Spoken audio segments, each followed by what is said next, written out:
জাতীয় স্মৃতিসৌধে জাতীয় নাগরিক পার্টির শ্রদ্ধা, পুরনো সংবিধান ও শাসন কাঠামো রেখে নতুন বাংলাদেশ সম্ভব নয় বললেন নাহিদ ইসলাম।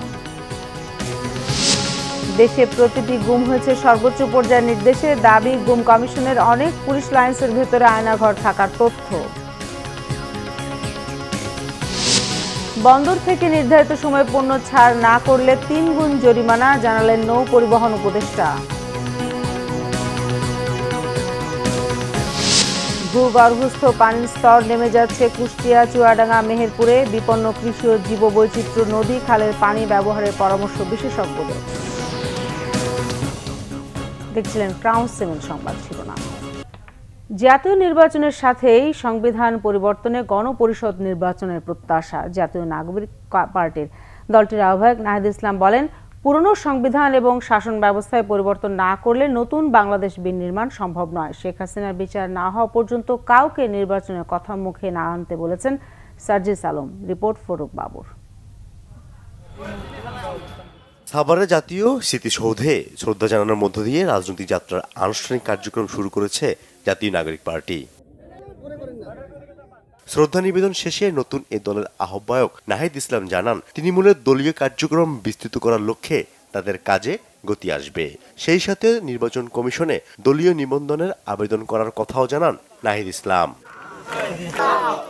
মঙ্গলবার সকাল 8টার দিকে জাতীয় স্মৃতিসৌধে শ্রদ্ধা শেষে নাহিদ বলেন, পুরনো সংবিধান এবং শাসন ব্যবস্থায় পরিবর্তন না করলে মানুষের অধিকার ও গণতন্ত্র বাস্তবায়ন হবে না। একটি একদলীয় সংবিধানের মাধ্যমে ফ্যাসিজম এবং একদলীয় স্বৈরতন্ত্রের বীজ বপন করা হয়েছিল। ফলে আমরা বলেছি যে একটি নতুন প্রজাতন্ত্র আমাদের গড়তে হবে এবং তার জন্য একটি নতুন সংবিধান এবং গণপরিষদ নির্বাচনের প্রয়োজন। সেই জায়গা থেকে আমরা সেকেন্ড রিপাবলিকের কথা বলেছি এবং আমরা সেই লক্ষ্যে কাজ করে যাচ্ছি।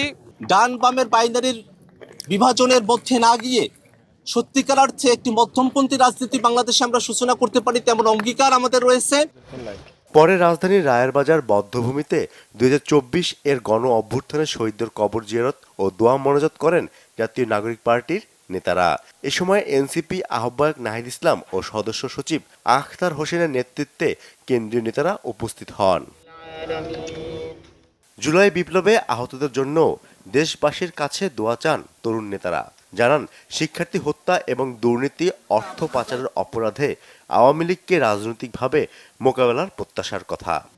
শেখ হাসিনা সরকারের যে ফ্যাসিবাদী দমন পীড়ন যে জুলাই মাসে ছাত্র জনতার উপর নেমে এসেছিল, আমরা অবিলম্বে দ্রুত সময়ের মধ্যে তার বিচার কার্যক্রম দেখতে চাই, দৃশ্যমান আমরা বিচার চাই। আমাদের নৈতিকতা থাকে, তাহলে এই খুনি হাসিনার বিচার হওয়ার পূর্ব পর্যন্ত আমার মাদেরকে, আমার ভাইদেরকে, তাদের সন্তানের বিচারটা বুঝিয়ে দেওয়ার আগ পর্যন্ত আমরা কোনোদিন আমাদের জায়গা থেকে অন্য কিছু চিন্তা করতে পারি না। আমি দয়া করে বাংলাদেশের সকলে যারা আছে, বিশেষত বিচার বিভাগ, আইন বিভাগ এবং বাংলাদেশের রাজনৈতিক দলগুলোকে আমাদের জায়গা থেকে অনুরোধ করব যে দয়া করে আমরা এই খুনি হাসিনার বিচারটাকে নিশ্চিত করি। নতুনভাবে বাংলাদেশ গড়তে পুরাতন নিয়মের বাধার কথাও বলেন তারা। ফরুক বাবু, বাংলা ভিশন, ঢাকা। গুম কমিশনের সভাপতি বিচারপতি মইনুল হোসেন চৌধুরী বলেছেন, প্রতিটি গুম হয়েছে রাষ্ট্রের সর্বোচ্চ পর্যায়ের নির্দেশে। এজন্য কোনো বাহিনী নয়, ব্যক্তি দায়ী। ফৌজদারি অপরাধে দোষী সাব্যস্ত হবেন তিনি। সকালে গুলশানে গুম কমিশনের কার্যালয়ে সংবাদ সম্মেলনে বিচারপতি মইনুল ইসলাম চৌধুরী জানান, অনেক পুলিশ লাইন্সের ভেতরেও আয়নাঘর আছে। বগুড়ার পুলিশ লাইন্সে যেটা পাওয়া গেছে, সেখানে বিভিন্ন জেলা থেকে ধরে এনে মানুষকে নির্যাতন করা হতো। অনেক ক্ষেত্রে কেউ কেউ হত্যার শিকারও হয়েছেন। গুমের শিকার হওয়া 330 জন ব্যক্তির অবস্থা ও ভাগ্য সম্পর্কে অনুসন্ধান চলছে। এজন্য গত 2.5 বছরে ভারতের বিভিন্ন কারাগারে আটক 1067 জনের তালিকা সংগ্রহ করেছে পররাষ্ট্র মন্ত্রণালয়। 5 আগস্টের পর ভারত থেকে 140 জন পুশ ইনের তথ্য পাওয়া গেলেও সেই তালিকায় গুমের শিকার কোনো বাহিনী বা উদ্বিগ্ন হওয়ার কোনো কারণ নাই। কারণ সেই বাহিনীর যেসব সদস্যরা গুমের সাথে জড়িত, তাদের প্যানিক স্ট্রিকেন হওয়া বা উদ্বিগ্ন হওয়া স্বাভাবিক। অন্যরা কেন হবে? আর এই দায় কেন বাহিনী নিবে? নেওয়ার তো কোনো সুযোগ নাই। এটা পার্সোনাল ক্রিমিনাল লায়াবিলিটি, এটা ব্যক্তিগত ফৌজদারি দায়। গুম যাতে চিরতরে বন্ধ হয়, তার জন্য ডেফিনেটলি আমরা রিকমেন্ডেশন করব দরকার হলে আমরা আইনের সংশোধনের জন্য বলবো, ওটা আমাদের ফাইনাল রিপোর্টে আসবে। একটা তো আমরা ইন্টারভিউ রিপোর্ট দিয়েছি অন 14th December 2024, আর একটা ইন্টারভিউ রিপোর্ট দেবো আমরা, দ্যাট ইজ আন্ডার প্রিপারেশন, ওইটা hopefully in the month of May 2025, এবং ডিসেম্বরের মধ্যে আমরা ফাইনাল রিপোর্ট দেবো। কারণ বুঝতে আমাদের কাজটা হলো হিউজ কাজ। প্রতিমন্ত্রীর পদমর্যাদায় শিক্ষা মন্ত্রণালয়ে কর্মরত প্রধান উপদেষ্টার বিশেষ সহকারী ডক্টর এম আমিনুল ইসলাম উপদেষ্টা হিসেবে নিয়োগ পেতে যাচ্ছেন। বুধবার সকাল 10:30টার দিকে বঙ্গভবনে নতুন এই উপদেষ্টা শপথ গ্রহণ অনুষ্ঠিত হবে বলে সরকারি সূত্র নিশ্চিত করেছে। শিক্ষা মন্ত্রণালয়ের প্রধান উপদেষ্টার এই বিশেষ সহকারীর দপ্তরের একজন কর্মকর্তা গণমাধ্যমকে জানান, বুধবার সকাল 10:30টায় আমিনুল ইসলামকে বঙ্গভবনে থাকতে বলা হয়েছে। সকাল 11টায় উপদেষ্টা হিসেবে তার শপথ হবে। ডক্টর এম আমিনুল ইসলাম শাহজালাল বিজ্ঞান ও প্রযুক্তি বিশ্ববিদ্যালয়ের উপাচার্য ছিলেন। এর আগে তিনি রাজশাহী বিশ্ববিদ্যালয়ের পদার্থবিদ্যা বিভাগে অধ্যাপনা করেছেন। বেগম খালেদা জিয়া আগের যে কোনো সময়ের চেয়ে অনেক ভালো আছেন। ডাক্তাররা বাসায় গিয়ে তাকে নিয়মিত চিকিৎসা সেবা দিচ্ছেন, জানিয়েছেন বিএনপির স্থায়ী কমিটির সদস্য ডাক্তার AJM জাহিদ হোসেন। সোমবার সন্ধ্যায় পূর্ব লন্ডনের একটি হলে জিয়া পরিষদ ইউকে আয়োজিত ইফতার মাহফিলে তিনি এ তথ্য জানান। বেগম খালেদা জিয়া গত 8 জানুয়ারি থেকে লন্ডনে চিকিৎসাধীন আছেন এবং উনি আল্লাহর অশেষ মেহেরবানিতে এবং আপনাদের সবার দোয়ায়, চিকিৎসকদের প্রচেষ্টায় আগের চেয়ে ওনার শারীরিক অবস্থা অনেকটা স্থিতিশীল আছে। এখানকার চিকিৎসকরা ওনাকে বাসায় হোম ভিজিটের মাধ্যমে ওনাকে নিয়মিতভাবে ওনার শারীরিক পরীক্ষা নিরীক্ষা এবং চিকিৎসার ব্যবস্থা করছেন। অন্যদিকে মানসিকভাবে 7 বছর পরে উনি ওনার ছেলে দলের ভারপ্রাপ্ত চেয়ারম্যান জনাব তারেক রহমান, তাদেরকে সাথে পেয়ে মানসিকভাবে উনি অনেকটা আগের চেয়ে বেশি সুস্থ আছেন এবং এই মানসিক সুস্থতাই ওনার শারীরিক সুস্থতাকে আরও বেশি বাড়িয়ে দিচ্ছে। সিঙ্গাপুরে অর্থ পাচারের অভিযোগে মামলায় ব্যবসায়ী গিয়াসউদ্দিন আল মামুনের সাজার বিরুদ্ধে আপিলের রায়ের জন্য আগামী 6 মার্চ দিন ধার্য করেছেন আপিল বিভাগ। প্রধান বিচারপতি ডক্টর সৈয়দ রেফাত আহমেদের নেতৃত্বাধীন আপিল বিভাগের বেঞ্চ এই দিন ধার্য করেন। আদালতে আবেদনকারীর পক্ষে ছিলেন ব্যারিস্টার মোহাম্মদ জাকির হোসেন ও অ্যাডভোকেট জাকির হোসেন। এর আগে গেল 10 ডিসেম্বর প্রধান বিচারপতি সৈয়দ রেফাত আহমেদের নেতৃত্বে 4 বিচারপতির আপিল বেঞ্চ সিঙ্গাপুরে অর্থ পাচার মামলায় বিএনপির ভারপ্রাপ্ত চেয়ারম্যান তারেক রহমান ও গিয়াসউদ্দিন আল মামুনের 7 বছরের সাজার রায় স্থগিত করে। বিএনপির ভারপ্রাপ্ত চেয়ারম্যান তারেক রহমানের বিরুদ্ধে যে কয়টি দুর্নীতির মামলা হয় তার মধ্যে সবচেয়ে বেশি আলোচিত অর্থ পাচারের এই মামলাটি। এই মামলায় বিচারিক আদালতে খালাস পান তারেক রহমান। পরে এই খালাসের বিরুদ্ধে হাইকোর্টে আপিল করে দুর্নীতি দমন কমিশন।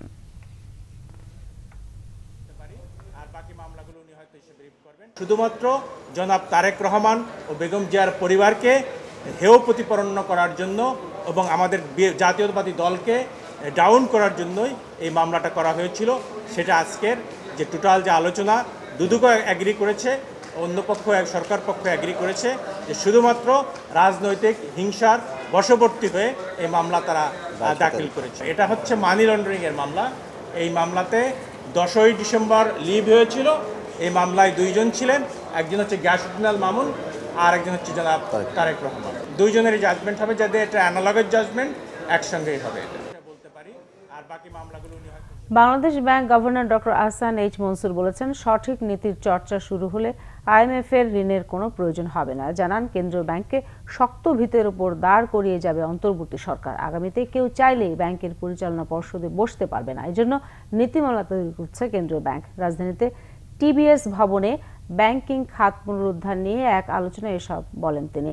গভর্নর বলেন, অধিকাংশ অডিট ফার্ম আর্থিক প্রতিবেদন নিয়ে বড় ধরনের অপরাধ করছে। ব্যবসায়ীরা চাপ দিলেই সুদের হার কমানো হবে না বলে জানান তিনি। দেশের রিজার্ভ পরিস্থিতির উন্নতি হয়েছে জানিয়ে গভর্নর আরও বলেন, এখন পণ্য আমদানিতে LC খুলতে ডলারের কোনো সমস্যা হচ্ছে না।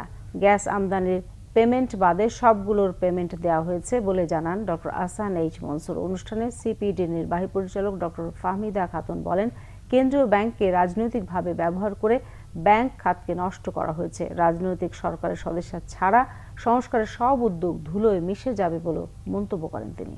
চোরাচালান, প্রতারণা ও জালিয়াতির মাধ্যমে 133 কোটি টাকারও বেশি মানি লন্ডারিং করেছেন সাদিক এগ্রোর মালিক ইমরান হোসেন। থাইল্যান্ড সহ আরও কয়েকটি দেশে তিনি এই অর্থ পাচার করেছেন বলে তথ্য প্রমাণ পেয়েছে পুলিশের অপরাধ তদন্ত বিভাগ CID।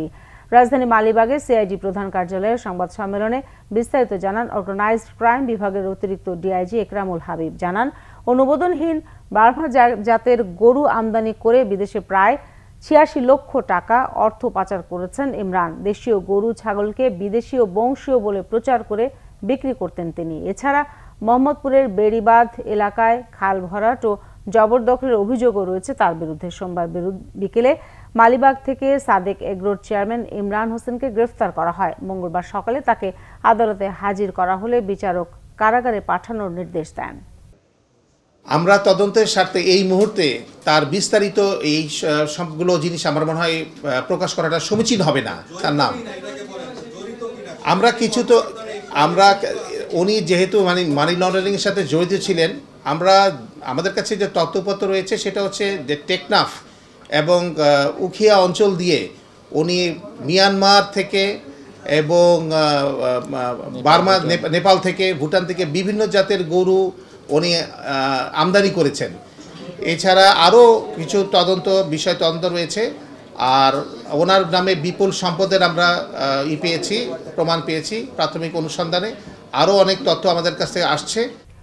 নির্বাচন প্রক্রিয়া পেছানোর কোনো অজুহাত জনগণ মেনে নেবে না বলে মন্তব্য করেছেন বিএনপির স্থায়ী কমিটির সদস্য মির্জা আব্বাস। তিনি বলেন, ফ্যাসিস্টদের বিচার সবাই চায়, কিন্তু তাদের বিচারের আগে নির্বাচন হবে না এমন কথা মানবে না জনগণ। রাজধানীর একটি হাসপাতালে চিকিৎসাধীন বিএনপি মহাসচিব মির্জা ফখরুল ইসলাম আলমগীরকে দেখতে যান মির্জা আব্বাস। এ সময় তিনি বলেন, সবকিছুই নিয়মতান্ত্রিকতার মধ্য দিয়ে যেতে হবে। নির্বাচন পেছাতে দীর্ঘসূত্রিতার পেছনে দেশি বিদেশি ষড়যন্ত্র রয়েছে বলে অভিযোগ তার। বলেন, এই ষড়যন্ত্র সফল হলে ক্ষতি হবে বাংলাদেশের। ফ্যাসিস্ট দমনে নতুন কোনো ফ্যাসিজম যাতে গজিয়ে উঠতে না পারে সে বিষয়ে সতর্ক থাকার কথাও বলেন বিএনপির নেতা। ছাত্রদের নতুন দলকে তিনি ধৈর্য ধরার পরামর্শ দেন। নির্বাচন প্রক্রিয়া পিছিয়ে দেওয়ার জন্য কোনো অজুহাত তৈরি করা যাবে না। আমার মনে হচ্ছে কিছু কিছু লোক নির্বাচন প্রক্রিয়া পিছিয়ে দেওয়ার জন্য, নির্বাচন না করার জন্য একটা অজুহাত তৈরি করার পায়তারা করতেছেন, সৃষ্টি করতেছেন। এটার মধ্যে দেশি বিদেশি চক্রান্ত কাজ করতেছে। বাংলাদেশকে আনস্টেবল রাখা, এই বাংলা যদি স্টেবল হয়ে যায় অনেকের ক্ষতি হবে। আমাদের প্রতিবেশী ক্ষতি হবে, এদেশের মানুষের ক্ষতি হবে, এদেশের মানুষের জিম বানানোর যে একটা অপচেষ্টা চলতেছে তার ক্ষতি হবে। তো এই জন্য নির্বাচনটাকে পিছিয়ে দেওয়ার জন্য কোনো অজুহাত গ্রহণযোগ্য না জাতির কাছে। কোনো আমদানিকারক বন্দর থেকে নির্ধারিত সময়ে পণ্য ছাড় না করলে 3 গুণ জরিমানা দিতে হবে জানিয়েছেন নৌ পরিবহন উপদেষ্টা ডক্টর এম সাখাওয়াত হোসেন।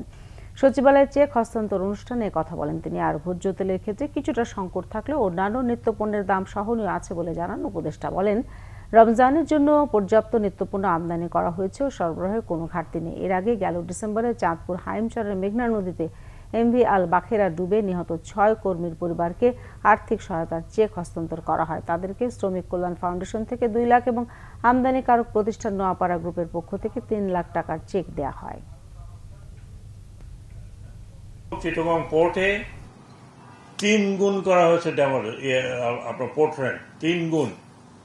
তার মানে এখন প্রতিদিনে $48 করে দিতে হবে, যাতে কেউ ওখানে স্টোর করতে না পারে। এবং যেটার এফেক্টটা অত্যন্ত কার্যকর হয়েছে। পোর্টের নামলেই 3 days, 3 দিন হলো ফ্রি ডে, 3 দিন ফ্রি ডেজ, 3 দিনের পরে 4th day they have to take। যদি না নেয় প্রতিদিন $48। গভীর ও অগভীর নলকূপের মাধ্যমে ভূগর্ভস্থ পানি ব্যবহারের প্রতিযোগিতায় বিপন্ন কুষ্টিয়া, চুয়াডাঙ্গা ও মেহেরপুরের কৃষি ও জীববৈচিত্র্য। জলবায়ু পরিবর্তন আর পানির অতি ব্যবহারে প্রতিনিয়ত নেমে যাচ্ছে ভূগর্ভস্থ পানির স্তর। এই অবস্থার উত্তরণে ভূগর্ভস্থ পানির ব্যবহার কমিয়ে নদী বা খালের পানি ব্যবহার নিশ্চিতের তাগিদ দিয়েছেন গবেষকরা। কুষ্টিয়া প্রতিনিধি হাসান আলী তথ্য ছবিতে ডেস্ক রিপোর্ট। কুষ্টিয়া, মেহেরপুর ও চুয়াডাঙ্গার প্রায় 2,32,000 হেক্টর জমিতে সেচ সরবরাহে চালু রয়েছে 583টি গভীর নলকূপ, 327টি এলএলপি এবং 1,13,951টি অগভীর নলকূপ। এই পরিসংখ্যানই বলে দেয় ভূগর্ভস্থ পানির মজুদ কিভাবে কমছে। পানির স্তর নেমে যাওয়ায় দুর্বিষহ হয়ে উঠেছে কৃষক ও সাধারণ মানুষের জীবন। এখন আমরা এই বছর ভরে কি খাবো? আমরা পানির আশায় থাকি থাকি আমার কত ক্ষতি হয়ে গেল, আমার ফসলও বুনতে দিল না, আমার ধানও লাগাতে দিলি না। চৈত্র মাসে টানের সময় অনেক শ্যালো আছে, পানিও পায় না, কষ্ট হয়ে যায়। আপনার যেখানে লাগে 1 লিটার তেল সেখানে হয়তো 5 লিটার লেগে গেল। বৈশ্বিক উষ্ণায়নে তীব্র তাপদাহে জীববৈচিত্র্য সহ পরিবেশ বিপর্যয়ের ভয়াবহ চিত্র তুলে ধরে পরিস্থিতি মোকাবেলায় নদী ও খালের পানি ব্যবহারের পরামর্শ দিয়েছেন বিশেষজ্ঞরা। আমরা দিন দিন মরুময়তার দিকে আগাচ্ছি, নদী শুকিয়ে যাচ্ছে, উপরের যে বৃষ্টি বা বন্যা বা ঢলের পানি, পাহাড়ি পানি, সেগুলাকে যদি ধরে রেখে আমরা ব্যবস্থাপনায় নিয়ে আসতে পারতাম তাহলে আমাদের পরিবেশ আরও গতিশীল হতো, উৎপাদন ভালো হতো। বড় পরিসরে যদি সমন্বিতভাবে একটা সারফেস ওয়াটারকে বা একটা নির্দিষ্ট একটা জায়গায় গভীর একটা নলকূপ করে ওই পানিটাকে যদি একটা বড় এরিয়ায় আমরা সাপ্লাই দিতে পারি, সেক্ষেত্রে দেখা যাবে যে ইন্ডিভিজুয়াল একজন কৃষক তার অল্প কিছু জমি আছে, সে তার শ্যালো টিউবওয়েলটা না বসে ওই পানিটাকে ব্যবহার করলো, সেক্ষেত্রে হয়তো আগের থেকে যে প্রভাবটা পড়ছে সেটা থেকে একটু আমরা কমতে পারি। বাংলাদেশ কৃষি উন্নয়ন কর্পোরেশন বিএডিসি গভীর নলকূপ ও এলএলপি পাম্পের মাধ্যমে জলাধারের পানি থেকে সেচের ব্যবস্থা কমিয়েছে কৃষকের উৎপাদন খরচ। এই ধরনের সেচ ব্যবস্থা সম্প্রসারণের দাবি চাষিদের। 4 লক্ষ টাকার কাজটা আমি 40,000 টাকায় সম্পন্ন করতে পারছি। এটা আরো আবার স্কিমের প্রয়োজন বাড়ানোর দরকার, যেহেতু সাইডে জমি পড়ে আছে, এগুলো আমরা পাইপ দিতে পারতেছি না। আগে হয়তো একজনের মোটরে যেতাম, সন্ধ্যেবেলায় এসি আজ 12টা পর্যন্ত ধানে পানি দিতে হবে, এখন তো সেটা নেই। এখন যদি মনে বলি এখনই চাষিদের সবচেয়ে বড় বেনিফিট হয়েছে, চাষিরা আসবে আর 15 থেকে 20 মিনিটও সময় লাগে না, 1 বিঘে ভূমি চাষ হয়ে যাচ্ছে। মুজিবনগর সমন্বিত কৃষি উন্নয়নে জলাধারের পানি থেকে সেচ প্রকল্প বাস্তবায়ন হলেও প্রয়োজনের তুলনায় এর পরিধি 10%ও নয়। এইখানে আমরা এলএলপি স্থাপনের মাধ্যমে নদী বা খাল থেকে পানি নিয়ে আমরা সেচ সম্প্রসারণের কাজ করছি। যে অঞ্চলে নদী বা খাল নাই এই 3 জেলার, সেইখানে আমরা স্কিমভুক্ত করে গভীর নলকূপ পুনর্বাসন করছি। জলবায়ু পরিবর্তনের প্রভাব মোকাবেলা করে কৃষি ও জীববৈচিত্র্য রক্ষায় নিরাপদ পানি ব্যবস্থা এখন সময়ের দাবি বলছেন সংশ্লিষ্টরা। Bangla vision news desk.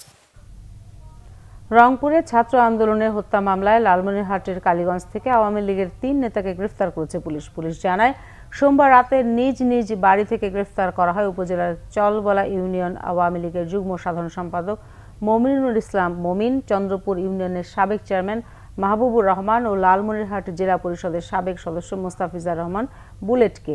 জানা গেছে, রংপুরে বৈষম্য বিরোধী ছাত্র আন্দোলনে মাহমুদুল হাসান মুন্না নিহতের ঘটনায় সাবেক সমাজ কল্যাণ মন্ত্রী নুরুজ্জামান আহমেদ ও তার ছেলেসহ 128 জনের বিরুদ্ধে মামলা হয়েছে। জামালপুরে বৈষম্য বিরোধী শিক্ষার্থীদের আন্দোলনের মুখে বাস চলাচল বন্ধ থাকায় যাত্রীরা চরম দুর্ভোগে। জামালপুর ঢাকা সড়কে চলাচল করা বাস সার্ভিস সংস্কার এবং দুর্ঘটনা রোধে রাজীব সার্ভিসের বাস বন্ধের দাবি জানায় বৈষম্য বিরোধী আন্দোলনের শিক্ষার্থীরা। এই সময় বাস শ্রমিকদের সাথে ছাত্র জনতার ধাক্কাধাক্কি হয়। এদিকে অযৌক্তিক দাবি এবং শ্রমিকদের মারধরের অভিযোগ এনে সোমবার দুপুর থেকে জামালপুর থেকে বিভিন্ন সড়কে সব ধরনের বাস চলাচল বন্ধ করে দেয় মালিক সমিতি ও শ্রমিক ইউনিয়ন। বাস চলাচল বন্ধ করে দেয় দুর্ভোগে বিভিন্ন সড়কে চলাচলকারী যাত্রীরা। দুপুরে জেলা প্রশাসক ও পুলিশ সুপার বরাবর স্মারকলিপি দিয়েছে মালিক সমিতি এবং শ্রমিক ইউনিয়ন। শ্রমিকদের উপর হামলার অভিযোগ তুলে বিচার না হওয়া পর্যন্ত বাস চলাচল বন্ধ থাকবে বলে জানিয়েছেন জেলা বাস মিনিবাস মালিক সমিতির সাধারণ সম্পাদক সাখাওয়াত হোসেন। চট্টগ্রাম বন্দরে রপ্তানি ও আমদানি উভয় পণ্যবাহী কন্টেইনার হ্যান্ডলিং কমেছে। তবে বন্দর কর্তৃপক্ষ বলছে, রমজানকে ঘিরে কার্গো জাহাজে পণ্য আমদানি বাড়ায় কিছুটা কমেছে কন্টেইনার হ্যান্ডলিং। বন্দরের তথ্য অনুযায়ী চট্টগ্রাম বন্দরে ফেব্রুয়ারি মাসে রপ্তানি পণ্যবাহী কন্টেইনার হ্যান্ডলিং হয়েছে 65,450 TEUS। জানুয়ারির তুলনায় 9,784 TEUS রপ্তানি পণ্যবাহী কন্টেইনার কম হ্যান্ডলিং হয়েছে। একইভাবে কমেছে আমদানি পণ্যবাহী কন্টেইনারও। ফেব্রুয়ারি মাসে আমদানি পণ্যবাহী কন্টেইনার হ্যান্ডলিং হয়েছে 1,07,055 TEUS, যেটি জানুয়ারি মাসে ছিল 1,24,039 TEUS। সব মিলিয়ে জানুয়ারির তুলনায় ফেব্রুয়ারি মাসে প্রায় 10,000 রপ্তানি ও প্রায় 17,000 একক আমদানি পণ্যবাহী কন্টেইনার হ্যান্ডলিং কমেছে। বন্দর কর্তৃপক্ষের সচিব মোহাম্মদ ওমর ফারুক জানান, রমজানকে কেন্দ্র করে কার্গো জাহাজে পণ্য আমদানি বাড়ায় কন্টেইনার হ্যান্ডলিং কিছুটা কমেছে। তবে মার্চে কন্টেইনার হ্যান্ডলিং বাড়বে বলে আশাবাদী তিনি। এবারে দেশের বিভিন্ন জায়গার আরো কিছু খবর নিয়ে রয়েছে একটি ডেস্ক রিপোর্ট। সিটি ফাউন্ডেশন কর্তৃক আয়োজিত আজকের জুলাই শহীদ স্মৃতি ফাউন্ডেশনের উদ্যোগে চট্টগ্রামে আহতদের পরিবারের কাছে আর্থিক সহযোগিতার চেক হস্তান্তর করা হয়েছে। দুপুরে জেলা শিল্পকলা একাডেমি মিলনায়তনে 113 জনকে 1 লাখ টাকা করে চেক দেওয়া হয়। উপস্থিত ছিলেন বিভাগীয় কমিশনার ডক্টর মোহাম্মদ জিয়াউদ্দিন সহ অন্যরা। রাজশাহী বিশ্ববিদ্যালয়ে ছাত্র আন্দোলনের সমন্বয়কদের পৃষ্ঠপোষক রাশেদুল ইসলামকে জনসংযোগ দপ্তরে অ্যাডহক ভিত্তিতে নিয়োগ দেওয়ার অভিযোগে সংবাদ সম্মেলন হয়েছে রাজশাহীতে। ছাত্র ইউনিয়ন ও বিপ্লবী ছাত্র মৈত্রী সহ 3টি সংগঠন সংবাদ সম্মেলনে বক্তব্য রাখে। রমজানের সুলভ মূল্যে ডিম ও গরুর মাংস বিক্রি শুরু হয়েছে ময়মনসিংহে। জেলা প্রশাসন ও প্রাণী সম্পদ বিভাগের উদ্যোগে এই কার্যক্রম শুরু করা হয়। সামাজিক নিরাপত্তা কর্মসূচি নিয়ে মাঠ পর্যায়ে কর্মকর্তাদের প্রশিক্ষণ হয়েছে গোপালগঞ্জে। জেলা সমাজসেবা কার্যালয়ের সম্মেলন কক্ষে প্রশিক্ষণের উদ্বোধন করেন জেলা প্রশাসক মোহাম্মদ কামরুজ্জামান। ইটভাটা বন্ধের প্রতিবাদে বিক্ষোভ সমাবেশ হয়েছে নড়াইলে। দুপুরে শিল্পকলা একাডেমি চত্বরে বিক্ষোভের আগে একটি সমাবেশের আয়োজন করা হয়। এতে বক্তব্য রাখেন ভাটা মালিক সমিতির সভাপতি। মেহেরপুরে 7 দফা দাবি আদায়ে মানববন্ধন ও স্মারকলিপি পেশ করেছে ইটভাটা মালিক ও শ্রমিক নেতারা। দুপুরে মুজিবনগর ও গাংনী উপজেলা চত্বরে এই কর্মসূচি পালন করা হয়। আইন শৃঙ্খলা পরিস্থিতির অবনতির প্রতিবাদে বিক্ষোভ সমাবেশ হয়েছে কুষ্টিয়ায়। উপজেলা পরিষদের সামনে এতে অংশ নেন বিভিন্ন ইউনিয়ন ও ওয়ার্ডের বাসিন্দারা। সরকারি মেডিকেল কলেজ বন্ধের ষড়যন্ত্রের প্রতিবাদে মানববন্ধন হয়েছে মাগুরায়। মহাসড়কটিতে 250 শয্যার হাসপাতালের সামনে মানববন্ধনে অংশ নেন ছাত্র জনতা। 2 সপ্তাহব্যাপী ঈদ হস্তশিল্প মেলা শুরু হয়েছে কেরানীগঞ্জে। সকালে মধ্যচরের শ্যামলাপুরে মেলার উদ্বোধন করেন রানা গ্রুপ অব কোম্পানির chairman Hafizur Rahman Khan. Bangla vision news desk. দর্শক, এই ছিল এখনকার মতো। ধন্যবাদ সবাইকে।